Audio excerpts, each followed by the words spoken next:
Hello everyone, welcome to Jyotsna study zone. Friends, आप सब कैसे हैं? आई होप कि आप सब अच्छे होंगे। तो जैसा कि आपने देखा कि लास्ट वीडियो में हम लोग DSSB की फर्स्ट शिफ्ट की आंसर की सॉल्व कर रहे थे। आज के सेशन में हम DSSB की सेकंड शिफ्ट की आंसर की को सॉल्व करेंगे। तो चलिए हम बिना टाइम वेस्ट किए स्टार्ट करते हैं अपने आज के सेशन को।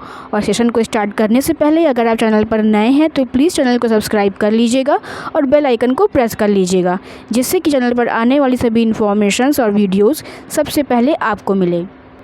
इसके साथ ही साथ आप ज्योत्सना स्टडी जोन के व्हाट्सएप चैनल, इंस्टाग्राम चैनल और टेलीग्राम चैनल से भी जुड़ सकते हैं। वहां पर आपको समय समय पर एग्ज़ाम से रिलेटेड इन्फॉर्मेशन प्रोवाइड की जाती है। तो चलिए हम स्टार्ट करते हैं अपने आज का सेशन और देखते हैं पहला क्वेश्चन। तो ये सेकंड शिफ्ट की आंसर की है। ये जिस कैंडिडेट की आंसर की है उनकी इन्फॉर्मेशन को यहाँ पर हाइड कर दिया गया है।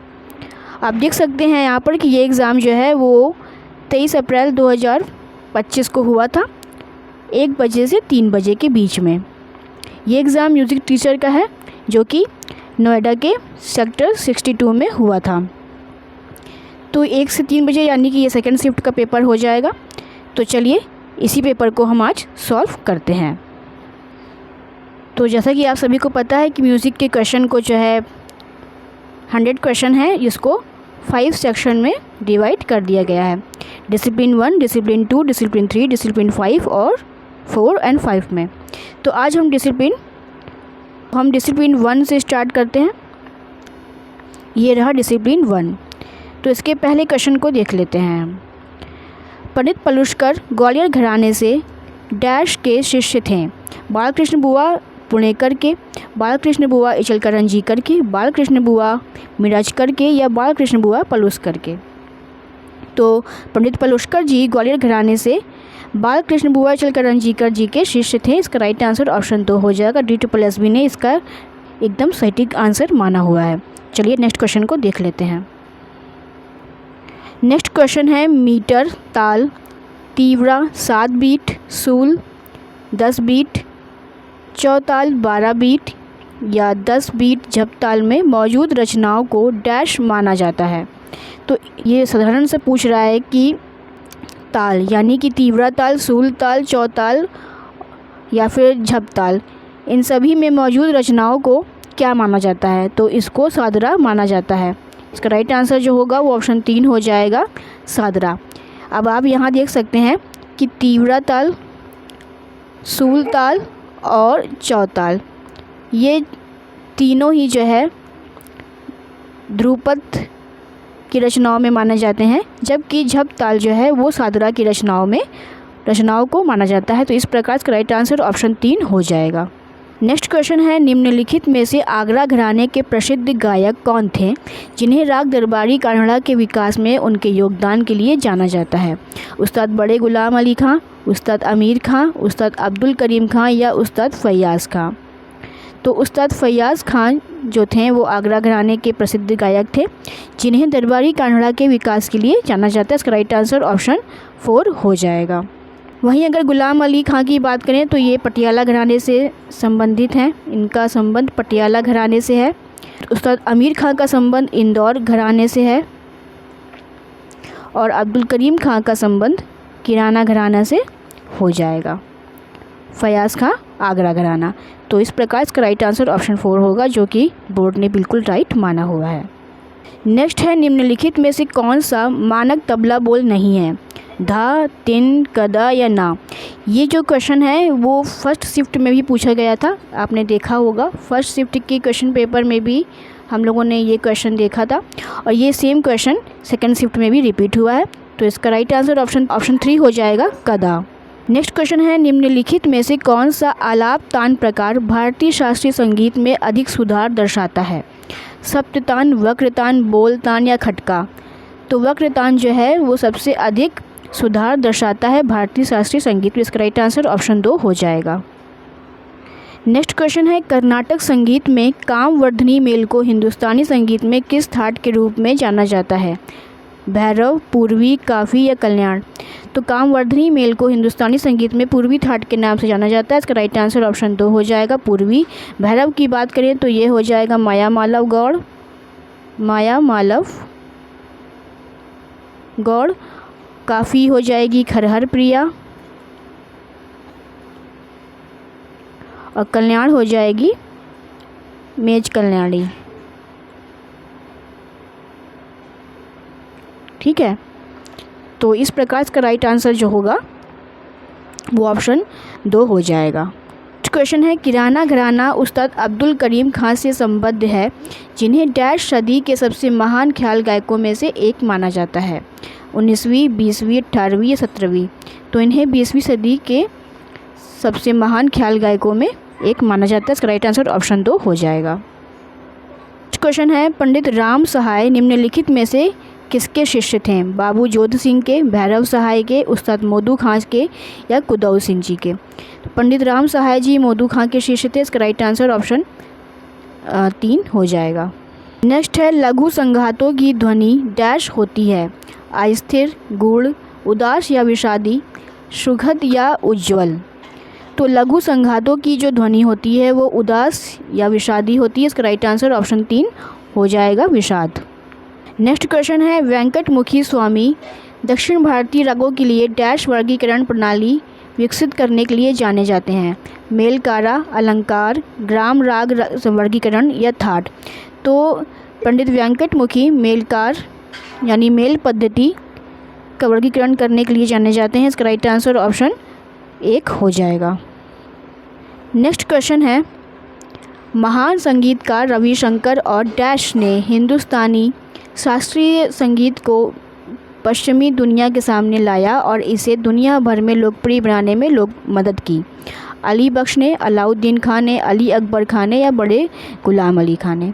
तो महान संगीतकार रविशंकर जी और अली अकबर खान जी ने हिंदुस्तानी शास्त्रीय संगीत को पश्चिमी दुनिया के सामने लाएं और इसे दुनिया भर में लोकप्रिय बनाया। तो इस प्रकार इसका राइट आंसर ऑप्शन 3 हो जाएगा। फ्रेंड्स, अगर आपको ये क्लास अच्छी लग रही हो तो प्लीज़ इसे लाइक ज़रूर से कीजिएगा और इसे अपने दोस्तों में शेयर करते हुए चलिएगा। चलिए हम नेक्स्ट क्वेश्चन को देख लेते हैं। नेक्स्ट क्वेश्चन है, हिंदुस्तानी शास्त्रीय संगीत में डागर परंपरा किसके लिए प्रसिद्ध है? तो आप सभी को पता है कि डागर परंपरा ध्रुपद गायन शैली के लिए प्रसिद्ध है। इसका राइट आंसर ऑप्शन 3 हो जाएगा। नेक्स्ट क्वेश्चन है, राजकुमार राम के पुत्र लव और कुश ने किनके आश्रम में संगीत का ज्ञान प्राप्त किया? ऋषि वाल्मीकि के, द्रोणाचार्य के, महर्षि व्यास के, या ऋषि वशिष्ठ के? तो ऋषि वाल्मीकि के आश्रम में इन्होंने संगीत का ज्ञान प्राप्त किया। इसका राइट आंसर ऑप्शन 1 होगा। नेक्स्ट क्वेश्चन है, डैश तक की आवृत्ति परास को ऑडियो में मिड रेंज माना जाता है और यह मिक्स में वोकल की स्पष्टता और उपस्थिति को परिभाषित करने में महत्वपूर्ण भूमिका निभाता है। 500 हर्ट्ज से 2 किलो हर्ट्ज तक की जो आवृत्ति होती है उसका परास होता है, तो ये ऑडियो में मिड रेंज माना जाता है। इसका राइट आंसर ऑप्शन 1 हो जाएगा। नेक्स्ट क्वेश्चन है, रामायण काल में लयबद्ध आलाप को क्या कहा जाता है? पाणिवड़क, कुशीलव, वर्तनी, या आलाप? तो रामायण काल में लय की अगर हम बात करें, लय को रामायण काल में प्रमाण की संज्ञा दी गई है, और वहीं महाभारत की अगर हम बात करें तो महाभारत में लय को वृत्ति की संज्ञा दी गई है। लेकिन यहाँ क्वेश्चन पूछ रहा है लयबद्ध आलाप का, तो लयबद्ध आलाप को रामायण काल में वर्तनी की संज्ञा दी गई है। इसका राइट आंसर ऑप्शन 3 होगा, वृत्ति। नेक्स्ट क्वेश्चन है, निम्नलिखित में से असंगत का चयन कीजिए। राग मियाँ मल्हार, शुद्ध कल्याण, यमन और भूपाली? तो इसमें से जो अलग है वो है राग मियाँ मल्हार। राग शुद्ध कल्याण, यमन और भूपाली ये तीनों ही जो है कल्याण ठाट के राग हैं, जबकि मियाँ मल्हार जी ये काफ़ी राग के हो जाएंगे। तो इसका राइट आंसर ऑप्शन 1 होगा, मियाँ मल्हार। तानसेन के गुरु कौन थे? हरिदास ठाकुर, स्वामी हरिदास, तुलसीदास, या नर हरिदास? तो स्वामी हरिदास जी तानसेन जी के गुरु थे। इसका राइट आंसर ऑप्शन 2 होगा। नेक्स्ट है, चतुरंग का तीसरा अंग है सरगम, बखावज के बोल, तराना, या गीत? तो चतुरंग का जो तीसरा अंग होता है वो सरगम होता है। इसका राइट आंसर ऑप्शन 1 हो जाएगा, सरगम। नेक्स्ट क्वेश्चन है, निम्नलिखित में से किस राग में गंधार और निषाद दोनों स्वर होते हैं? हिंडोल में, हमीर में, मध्यरात्रि, या मालकुंजी? तो मालकुंजी में गंधार और निषाद दोनों स्वर होते हैं। इसका राइट आंसर जो है ऑप्शन 4 होगा। नेक्स्ट क्वेश्चन है चित्रा और किन्नरी वीणा के आविष्कारक निम्नलिखित में से कौन है? भरत मुनि, शारंगदेव, अहोबल या मतंग? तो मतंग मुनि जी जो हैं वो चित्रा और किन्नरी वीणा के आविष्कारक माने जाते हैं। इसका राइट आंसर ऑप्शन 4 होगा, किन्नरी वीणा। हम लोगों ने डिसिप्लिन 1 सॉल्व कर लिया, अब हम पहुंच गए हैं डिसिप्लिन 2 के ऊपर। ठीक है, तो डिसिप्लिन 2 का पहला क्वेश्चन है शास्त्रीय साहित्यों में ध्रुपद संगीत की कितनी शाखाओं का उल्लेख किया गया है? 2, 5, 3 या 4? तो 4 शाखाओं का प्रयोग किया गया है, जिसे हम बानियाँ कहते हैं। आप सभी को पता है ये क्वेश्चन भी फर्स्ट शिफ्ट में आया था, लेकिन इसकी जो प्रश्न पूछने की जो तरीका है वो कुछ अलग है। वहाँ बानियाँ एकदम साफ साफ लिख के पूछा, लेकिन यहाँ शाखाओं कर दिया। बस यही अंतर है, बाकी कोई भी नहीं। तो इसका राइट आंसर जो होगा वो ऑप्शन 4 हो जाएगा, 4। नेक्स्ट है निम्नलिखित में से कौन सी धमार की प्रमुख विशेषता है? नृत्य पर केंद्रित, मुख्यतः वाद्य संगीत, 16 घात का प्रयोग या 14 घात का उपयोग? तो धमार ताल की विशेषता यह है कि इसमें 14 घात का उपयोग किया जाता है, यानी इसमें 14 बीट्स होती हैं। तो इस प्रकार इसका राइट आंसर जो होगा वो ऑप्शन 4 हो जाएगा, 14। नेक्स्ट क्वेश्चन है जिस राग में आरोह और अवरोह में डैश स्वर होते हैं उसे संपूर्ण जाति कहा जाता है? 2, 6, 7 या 5? तो इसका राइट आंसर होगा ऑप्शन 3, 7, कि जिस राग में आरोह अवरोह में 7 स्वर होते हैं उन्हें संपूर्ण जाति का राग कहा जाता है। नेक्स्ट क्वेश्चन है राग की जाति गौड़ सारंग डैश है? संपूर्ण, संपूर्ण वक्र, षाडव संपूर्ण, संपूर्ण औलव या औलव षाडव? तो गौड़ सारंग राग की जाति जो होती है वो संपूर्ण, संपूर्ण वक्र होती है, वक्र संपूर्ण, यानी इसका राइट आंसर ऑप्शन 1 हो जाएगा। नेक्स्ट क्वेश्चन है सेनिया घराने की जड़ें महान डैश से जुड़ी हैं? तानसेन जी से, दामोदर पंडित जी से, जहांगीर जी से या सदारंग जी से? तो सेनिया घराने की जड़ें जो हैं वो तानसेन जी से जुड़ी हुई हैं। इसका राइट आंसर ऑप्शन 1 हो जाएगा, तानसेन जी। नेक्स्ट है डैश घराना को भारतीय शास्त्रीय संगीत में सबसे प्राचीन ख्याल घराना माना जाता है? ग्वालियर, आगरा, किराना या जयपुर? तो ग्वालियर घराने को ही जो है भारतीय शास्त्रीय संगीत में सबसे प्राचीन घराना माना जाता है। इसका राइट आंसर ऑप्शन 1 होगा, ग्वालियर। है हिंदुस्तानी शास्त्रीय संगीत में बैठक क्या है? नृत्य का एक रूप, लयबद्ध पैटर्न, राग का एक प्रकार या संगीत वाद्य यंत्र? तो ये क्वेश्चन जो है ये ऑब्जेक्शन वाला क्वेश्चन है कि हिंदुस्तानी शास्त्रीय संगीत में बैठक का जो रूप होता है वो लयबद्ध पैटर्न तो नहीं होता। ये तो कंफर्म है कि लयबद्ध पैटर्न नहीं होता, बल्कि इसके स्थान पर अगर हम देखें तो अगर संभावित उत्तर की बात करें तो राग का एक प्रकार इसे मान जाते हैं, क्योंकि इसमें जो है गायकी की जाती है, गायकी की बैठक होती है, और गायकी में जाहिर सी बात है कि राग का यूज़ किया ही जाता है। तो इसका आंसर ऑप्शन 3 होना चाहिए, ना कि ऑप्शन 2। इस पर कैंडिडेट्स ने ऑब्जेक्शन किया हुआ है। तो चलिए हम नेक्स्ट क्वेश्चन पे चलते हैं। नेक्स्ट क्वेश्चन है पंडित राम सहाय डैश के शिष्य थे? देखिए ये क्वेश्चन फिर से रिपीट हो गया इसी शिफ्ट में। बाबू जोत सिंह, उस्ताद अलाउद्दीन खां, उस्ताद विलायत खां या उस्ताद मौदू खां?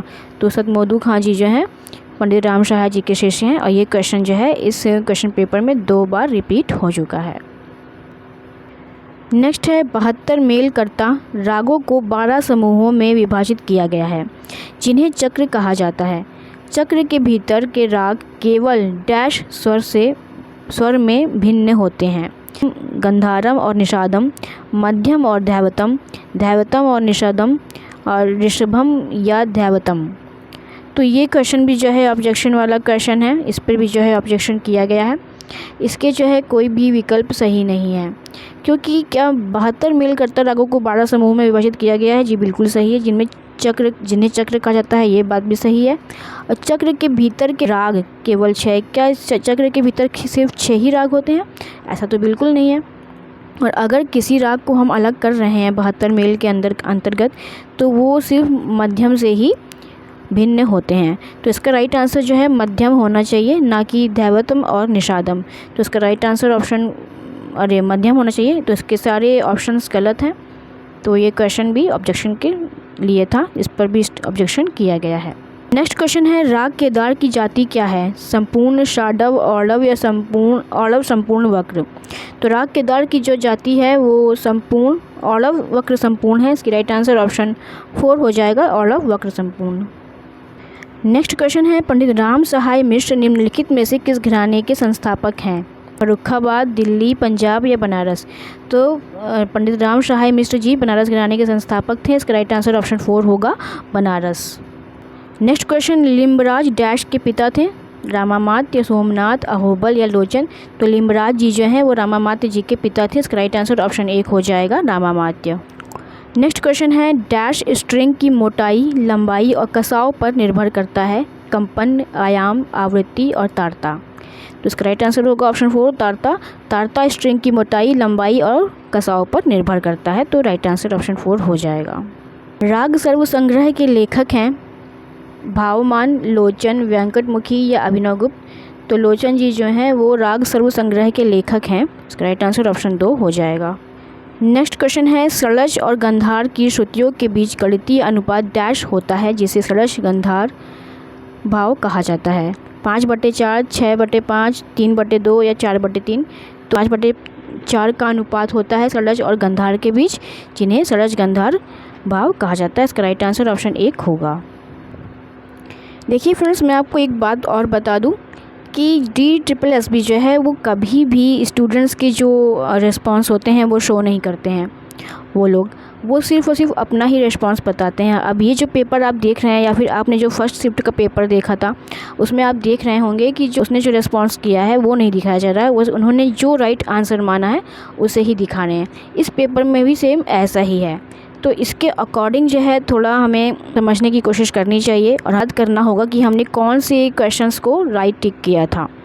तो अगर आप ऐसा कर सकते हैं तो इस तरह से आप अपने मार्क्स को आसानी से कैलकुलेट कर सकते हैं। पर जाहिर सी बात है कि ऐसा करना 200 क्वेश्चंस के बीच आपको सही क्वेश्चन निकालना कि आपने कौन सा सही टिक किया था वो इम्पॉसिबल है। अब अगर आपको कुछ ही क्वेश्चंस याद होंगे कि हाँ मैंने इसको 100% सही टिक किया हुआ है, नहीं अदरवाइज़ अगर आप बाकी क्वेश्चन को ध्यान देंगे तो आपके दिमाग से वो निकल चुका होगा। तो बस आप यहाँ पर देख सकते हैं कि कौन से आंसर उनके अकॉर्डिंग राइट हैं। बाकी तो फिर आपको जो राइट आंसर जो मिलेगा वो तो एग्ज़ाम का जब रिज़ल्ट आ जाएगा उसके बाद ही मालूम चलेगा कि आप क्या किया है आपने। तो ये DSSB की एक खासियत है, वो लोग कैंडिडेट के रिस्पांस को शो नहीं करते हैं। तो नेक्स्ट क्वेश्चन पे हम चलते हैं और देखते हैं कि वैज्ञानिक डैश ने पादपों पर संगीत के प्रभाव को वैज्ञानिक रूप से सिद्ध किया? डॉक्टर जयंत नार्लिकर, पाइथागोरस, पंडित VN भातखंडे या जगदीश चंद्र बोस? तो जगदीश चंद्र बोस जी ने जो है पादपों पर संगीत के प्रभाव को वैज्ञानिक रूप से सिद्ध किया था। इसका राइट आंसर ऑप्शन 4 हो जाएगा। नेक्स्ट क्वेश्चन है, राग शुद्ध सारंग किस ठाट के अंतर्गत आता है? बिलावल, खमाज, आसावरी या काफ़ी? तो राग शुद्ध सारंग जो है काफ़ी ठाट के अंतर्गत आता है। इसका राइट आंसर ऑप्शन 4 होगा। नेक्स्ट क्वेश्चन है, सारंग देव ने संगीत रत्नाकर में कुल डैश देशी ताल विवरण लिखे हैं? 72, 120, 7 या 35? तो सारंग देव जी ने संगीत रत्नाकर में 120 तालों का उल्लेख किया हुआ है। इसका राइट आंसर ऑप्शन 2 हो जाएगा। नेक्स्ट क्वेश्चन है, बाण वीणा को महावीणा भी कहा जाता है? महाव्रत यज्ञ के दौरान इसमें डैश तार होते थे? 30, 50, 20 या 100? तो बाण वीणा या महावीणा इनमें जो है 100 तार होते थे। इसका राइट आंसर ऑप्शन 4 होगा, जो कि इन्होंने बिल्कुल राइट माना हुआ है। नेक्स्ट क्वेश्चन है, हमीर में धाग का अभ्यास द्वारा डैश होता है? क्योंकि इसे स्थायों में अक्सर उपयोग किया जाता है और उस पर विराम दिया जाता है? लंघन, बहुत्व, अलंघन या अल्पत्व? तो हमीर में धाग का अभ्यास द्वारा बहुत्व होता है क्योंकि इसे स्थायों के अक्सर उपयोग किया जाता है और उस पर विराम दिया जाता है। तो इसका राइट आंसर ऑप्शन 2 होगा, बहुत्व। अब हम पहुंच चुके हैं सेक्शन 3 पर, डिसिप्लिन 3 पर। तो पहला क्वेश्चन होगा, पंडित विलायत खां के पिता डैश एक प्रसिद्ध सितार वादक थे? उस्ताद इनायत हुसैन खां साहब, उस्ताद अमीर खां, उस्ताद शाहमीर खां या उस्ताद अलाउद्दीन खां? तो विलायत खां के पिताजी उस्ताद इनायत हुसैन खां जी हैं, जो कि एक प्रसिद्ध सितार वादक हैं। इनायत हुसैन खां जी के पुत्र विलायत खां जी हैं। विलायत खां के पुत्र जो है सुजात खां जी हैं। ठीक है, सुजात खां। ये तीनों ही एक प्रसिद्ध सितार वादक हैं। तो इसका राइट आंसर ऑप्शन 1 हो जाएगा, उस्ताद इनायत हुसैन खां। नेक्स्ट क्वेश्चन है, दोगुनी गति से एक निश्चित समय अंतराल में जब भी एक मात्रा के समय अंतराल में 2 मात्राएं बजाई जाती हैं तो इसे डैश कहा जाता है, धुन, दुगुन, जाति या कायदा। एक मात्रा के समय अंतराल में 2 मात्राएं बजाई जाती हैं तो उसे हम दुगुन कहते हैं। राइट आंसर ऑप्शन 2 हो जाएगा। नेक्स्ट क्वेश्चन है, मध्यकालीन संगीत काल में सारंगदेव द्वारा रचित संगीत शास्त्रीय पाठ में संगीत को डैश और देसी में वर्गीकृत किया गया है, मार्गी, आभोग, ध्रुव और उद्ग्रह। तो संगीत शास्त्रीय पाठ में संगीत को मार्गी और देसी में वर्गीकृत किया गया। इसका राइट आंसर ऑप्शन 1 होगा, मार्गी। निम्नलिखित में से कौन सा वाद्य यंत्र घन वाद्य श्रेणी का है? तो आप सभी को पता है कि मंजीरा जो है घन श्रेणी का वाद्य होता है। यह स्वर समूह किस राग का है? किस राग को इंगित कर रहा है? मारवा को, भैरवी को, मारू बिहार को या गौड़ मल्हार को? तो यह स्वर समूह जो है मारवा राग को इंगित करता है। इसका आंसर बिल्कुल राइट है। नेक्स्ट क्वेश्चन है, निम्नलिखित में से कौन ग्वालियर घराने से संबंधित हैं? प्रोफेसर BR देवधर, मियाँ अचपल खां, बड़े गुलाम अली खां, अब्दुल करीम खां। तो मियाँ अचपल का संबंध जो है दिल्ली घराने से हो जाएगा, बड़े गुलाम अली खां पटियाला घराना से हो जाएंगे और अब्दुल करीम खां जी जो हैं वो किराना घराना से हो जाएंगे। तो अब जो बचते हैं वो बचते हैं प्रोफेसर BR देवधर जो कि ग्वालियर घराने से संबंधित है। तो इसका राइट आंसर ऑप्शन 1 हो जाएगा, ग्वालियर घराना। फ्रेंड्स, ये सेशन आप सभी के लिए बहुत ही इंपॉर्टेंट है, इसको आप लोग पूरा ज़रूर से देखिए क्योंकि ये क्वेश्चंस जो हैं TGT में भी आने की संभावनाएं बन सकती हैं। हो सकता है कि इनमें से कोई क्वेश्चंस जो है TGT में भी आपको UP TGT के एग्ज़ाम में देखने को मिल जाए या फिर अभी नेट के एग्ज़ाम में देखने को मिल जाए। तो इसे आप लोग ध्यान से देखिए और इसे समझिए। डैश तान एक सीधा साधा तान है और इसमें बिना किसी मोड़ के आरोही या अवरोही स्वरों की एक श्रृंखला होती है। अलंकार, आकार, सपाट या छूट। तो सपाट तान एक सीधा साधा तान होता है जिसमें बिना किसी मोड़ के आरोही और अवरोही स्वरों की एक श्रृंखला होती है। तो इस प्रकार का राइट आंसर ऑप्शन 3 होगा, सपाट। नेक्स्ट क्वेश्चन है, डैश संगीत के ऐसे ऊर्ध्वाधर पहलुओं का वर्णन करती है जो यह स्पष्ट करता है कि स्वर तारता एक साथ कैसे ध्वनि करते हैं, गतिकी, धुन, बनावट या सहस्वरता। तो सहस्वरता संगीत के ऐसे ऊर्ध्वाधर पहलुओं का वर्णन करती है जो यह स्पष्ट करता है कि स्वर एक साथ कैसे ध्वनि करते हैं। नेक्स्ट क्वेश्चन है, दिए गए विकल्पों में से असंगत विकल्प को चुनिए। 1/3, 2/1, 4/1, 5/4। टिप्पण, दुप्पड़, चौपट या कुआड़। तो अगर आप देखें तो टिप्पण यानी कि तिगुन, दुप्पड़ यानी दुगुन और चौपड़ यानी चौगुन, ये तीनों ही जो है साधारण लयकारी है। ठीक है, साधारण लयकारी है, जबकि 5/4 जो है कुआड़, ये जो है जटिल लयकारी है। तो असंगत के हिसाब से इसका राइट आंसर ऑप्शन 4 होना चाहिए, कुआड़, लेकिन इन्होंने माना है टिप्पण यानी तिगुन। ठीक है, तो इस प्रकार ये जो क्वेश्चन है ये ऑब्जेक्शन वाला क्वेश्चन है। नेक्स्ट क्वेश्चन है, किसी कमरे में ध्वनि अवशोषण का क्या प्रभाव होता है? इससे ध्वनि की तारतव्य बढ़ जाती है, इससे प्रतिध्वनि कम हो जाती है, इससे उच्च आवृत्ति प्रवर्धित होती है या इससे ध्वनि की मात्रा बढ़ जाती है। तो किसी कमरे में ध्वनि अवशोषण का जो प्रभाव होता है वो यह होता है कि इससे प्रतिध्वनि कम हो जाती है। तो इसका राइट आंसर ऑप्शन 2 होगा। नेक्स्ट क्वेश्चन है, 20वीं शताब्दी में हिंदुस्तानी संगीत के पुनरुत्थान में विष्णु दिगंबर पलुस्कर द्वारा महत्वपूर्ण भूमिका निभाई गई। इन्होंने संगीत की एक फ्यूज़न शैली बनाई, इन्होंने शाही संगीतकार के रूप में कार्य किया, उन्होंने नए रागों की रचना की या उन्होंने संगीत विद्यालयों की स्थापना की और संगीत शिक्षा को लोकप्रिय बनाया। तो ये जो ऑप्शन है ऑप्शन 4 ये राइट हो जाएगा कि पंडित विष्णु दिगंबर पलुस्कर जी ने 20वीं शताब्दी में हिंदुस्तानी संगीत के पुनरुत्थान में संगीत विद्यालयों की स्थापना की और संगीत शिक्षा को लोकप्रिय बनाया। ये इसका राइट आंसर हो जाएगा। नेक्स्ट क्वेश्चन है, निम्नलिखित में से कौन सा राग काफ़ी ठाट से संबंधित नहीं है? जौनपुरी, मालगुंजी, धनश्री या भीमपलासी। तो मालगुंजी, धनश्री और भीमपलासी तीनों ही काफ़ी ठाट के राग हैं। लेकिन जौनपुरी जो है वो काफ़ी थाट का राग नहीं है, बल्कि ये आसावरी थाट का राग होता है। ठीक है, तो इसका राइट आंसर ऑप्शन 1 होगा जौनपुरी।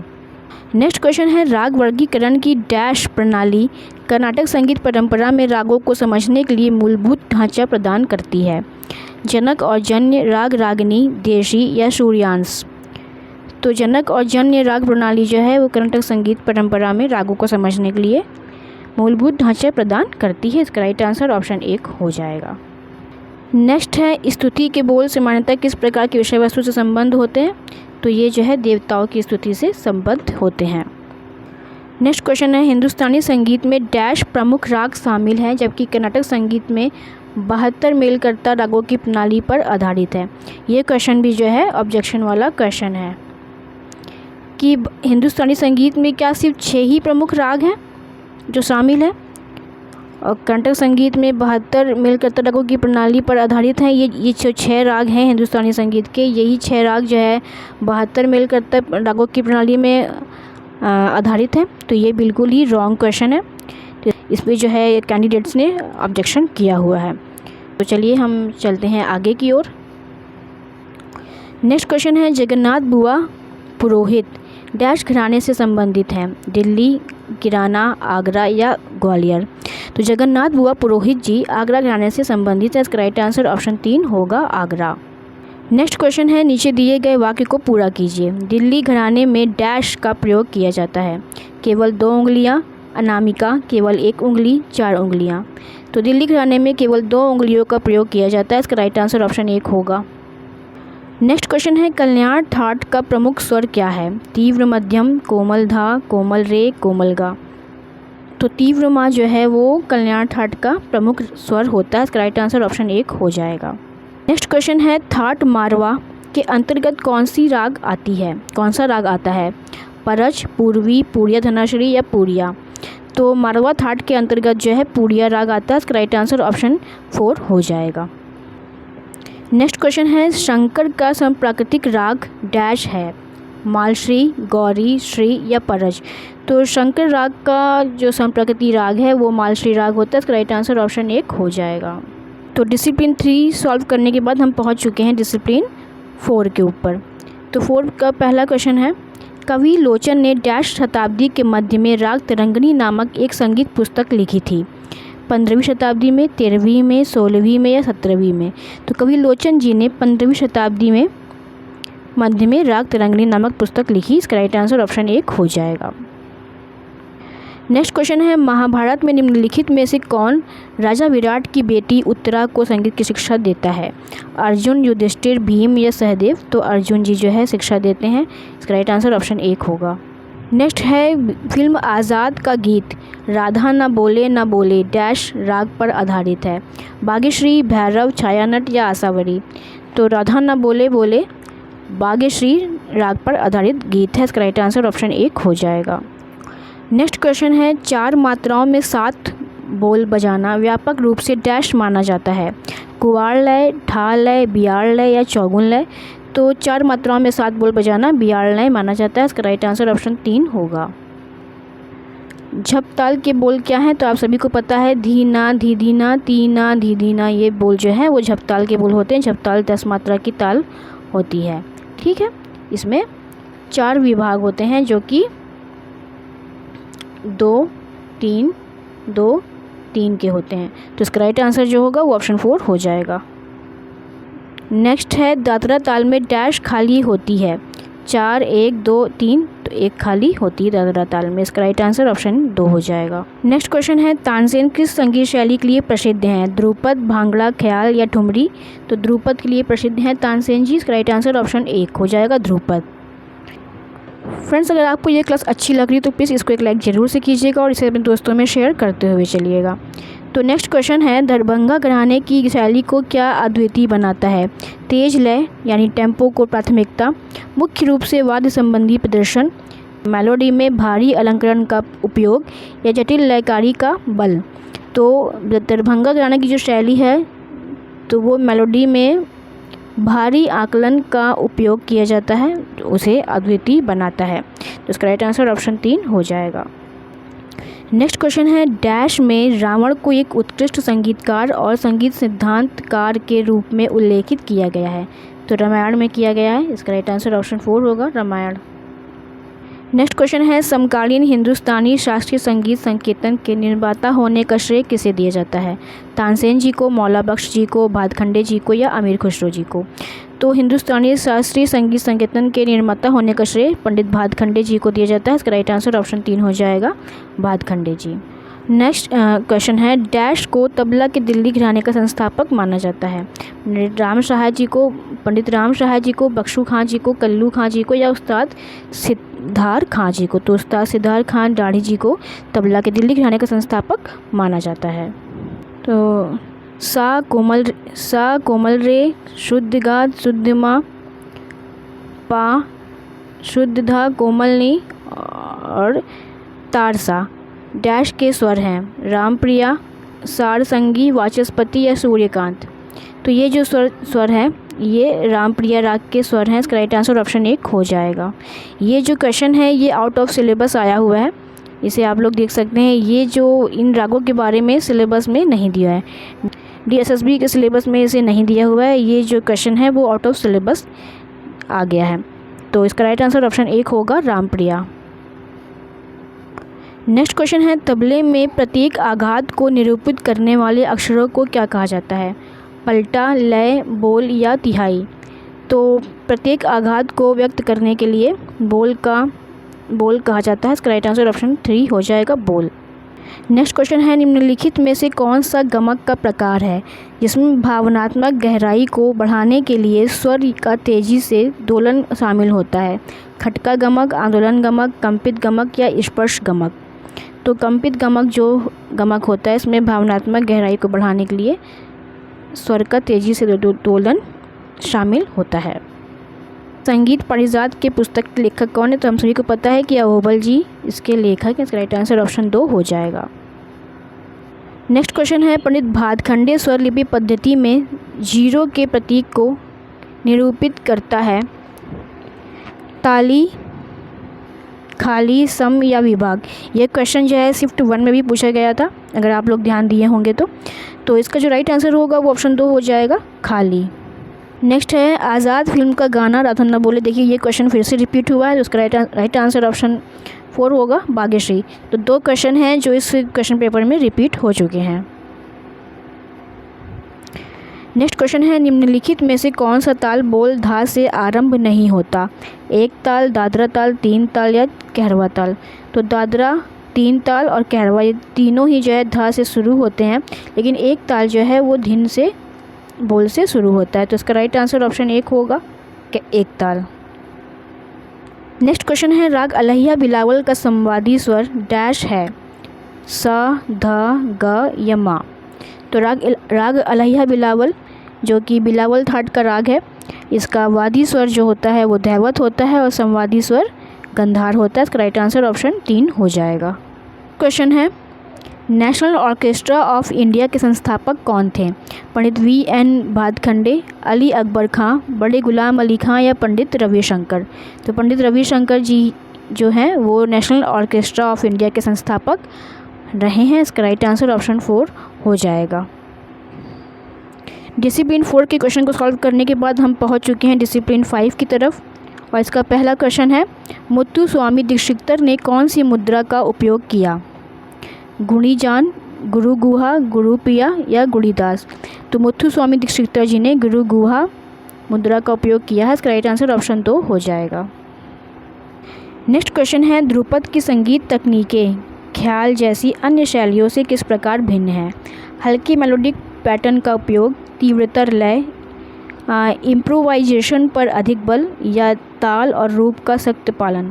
तो ताल और रूप का सख्त पालन ही जो है वो ध्रुपद की संगीत तकनीकें ख्याल की संगीत तकनीकों से भिन्न है। तो इस प्रकार का राइट आंसर ऑप्शन 4 हो जाएगा।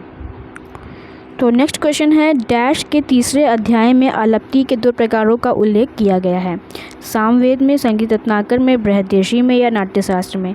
तो संगीत रत्नाकर के तीसरे अध्याय में आलप्ति के 2 प्रकारों का उल्लेख किया गया है। नेक्स्ट है डैश थाट में ग और नी कोमल होते हैं, मारवा में, तोड़ी में, पूर्वी में या काफ़ी में। तो काफ़ी थाट में जो है ग और नी कोमल होते हैं। इसका राइट आंसर ऑप्शन 4 हो जाएगा। जमजमा अलंकरण पश्चिमी भारत के लोक संगीत और डैश की अर्धशास्त्रीय संगीत शैली की विशेषता है, धमार, ख्याल, ठुमरी या टप्पा। तो इसका राइट आंसर ऑप्शन 4 होगा, टप्पा। ध्रुपद संगीत के संदर्भ में लयकारी क्या है? एक प्रकार का राग, एक संगीत वाद्य यंत्र, एक लयबद्ध पैटर्न या नृत्य का एक रूप।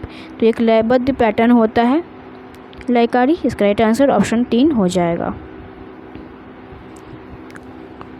नेक्स्ट क्वेश्चन है अमीर खुसरो को लोकप्रिय रूप से डैश के रूप में जाना जाता है, कव्वाली किंग, गज़ल सम्राट, भारत की कोकिला या कव्वाली के जनक। तो अमीर खुसरो जी को जो है कव्वाली के जनक के रूप में जाना जाता है। इसका राइट आंसर ऑप्शन 4 होगा। वहीं अगर हम भारत की कोकिला की बात करें तो सुश्री लता मंगेशकर जी हो जाएंगी।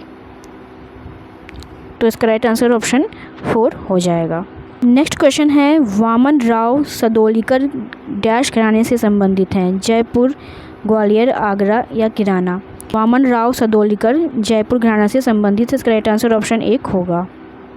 नेक्स्ट क्वेश्चन है किसी विशेष राग में कौन से स्वर नियमित स्वर के रूप में प्रयोग नहीं किए जाते हैं, वादी स्वर, संवादी स्वर, विवादी स्वर या अनुवादी स्वर। तो नियमित स्वर के रूप में नहीं प्रयोग किए जाते विवादी स्वर। इसका राइट आंसर ऑप्शन 3 हो जाएगा। नेक्स्ट क्वेश्चन है आवृत्ति की इकाई क्या है, डेसिबल, न्यूटन, हर्ट्ज या जूल। तो आवृत्ति की इकाई जो होती है वो हर्ट्ज होती है। इसका राइट आंसर ऑप्शन 3 हो जाएगा, हर्ट्ज। नेक्स्ट क्वेश्चन है नौहार वाणी के प्रवर्तक कौन है, ब्रजचंद, मियाँ तानसेन, श्रीचंद राजपूत या राजा समोखन सिंह। तो श्रीचंद राजपूत जी जो हैं वो नौहार वाणी के प्रवर्तक हैं। इसका राइट आंसर ऑप्शन 3 होगा, नौहार वाणी। नेक्स्ट क्वेश्चन है पंडित राम सहाय किस घराने से संबंधित हैं। तो ये बनारस घराने से संबंधित है। ये क्वेश्चन भी जो है इसी पेपर में रिपीट हुआ है। तो इसका राइट आंसर ऑप्शन 2 हो जाएगा।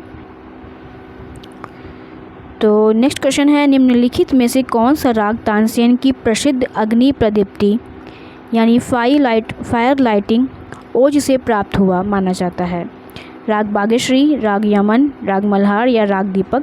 तो इसका राइट आंसर ऑप्शन 4 होगा, राग दीपक।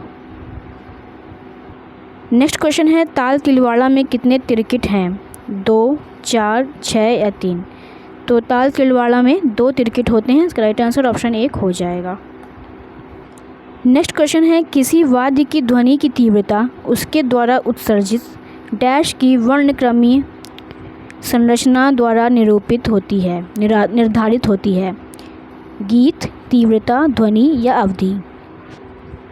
तो किसी वाद्य की ध्वनि की तीव्रता उसके द्वारा उत्सर्जित ध्वनि की वर्णक्रमीय संरचना द्वारा निर्धारित होती है। इसका राइट आंसर ऑप्शन 3 हो जाएगा, ध्वनि। नेक्स्ट क्वेश्चन है अमीर खुसरो किस प्रकार की कविता लिखने के लिए जाने जाते हैं। तो ये कव्वाली के लिए जाने जाते हैं। इसका राइट आंसर ऑप्शन 2 हो जाएगा, कव्वाली। नेक्स्ट है भारत के सबसे प्रसिद्ध और महान तबला वादकों में से एक उस्ताद जाकिर हुसैन जी डैश घराने से संबंधित हैं। तो हम सभी जानते हैं कि उस्ताद जाकिर हुसैन जी पंजाब घराने से संबंधित हैं। इसका राइट आंसर ऑप्शन 3 हो जाएगा, पंजाब घराना। नेक्स्ट है इको बनाम रिवर्ब डैश कला में निपुणता प्राप्त करने की कुंजी है, उत्तर भारतीय संगीत, दक्षिण भारतीय संगीत, डिजिटल संगीत निर्माण या फिल्म निर्माण। तो डिजिटल संगीत निर्माण जो है वो इको बनाम रिवर्ब की कला में निपुणता प्राप्त करने की कुंजी है। इसका राइट आंसर ऑप्शन 3 हो जाएगा। तो आज का सेकंड लास्ट क्वेश्चन है पंडित शारंग देव ने गमकों के कितने प्रकार प्रमाणित किए हैं। तो 15 गमक इन्होंने प्रमाणित किए हैं। इसका राइट आंसर ऑप्शन 3 होगा, 15।